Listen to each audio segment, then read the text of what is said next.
Pinabulaanan na mismo ng DOH yung mga balita na kumakalat.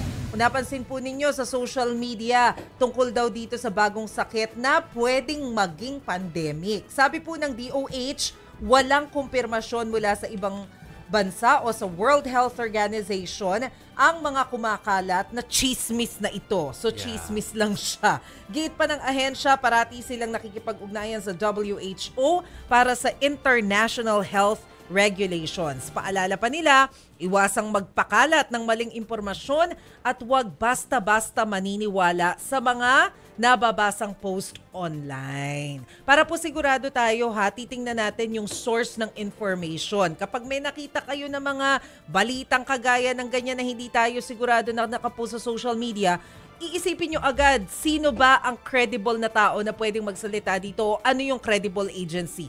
Yes. DOH agad. Check niyo yung official website ng DOH. Pag walang nakapost tungkol doon, wala kayong yun. maniwala. That's true. Alam nyo, di ba, this year yung ni-report natin may concern talaga yung international group ng mga dating mga presidente, prime minister na nag-raise ng concern kung sakaling merong ang pumasok na bagong pandemya.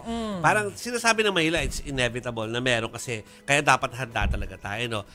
Pero isa sa mga babalade nila ay yung pandemic ng fake news nga na baka mamaya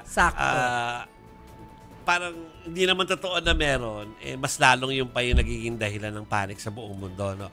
So i-check nyo rin, no? So at least some people are working on our readiness kung sakaling meron tumama ulit.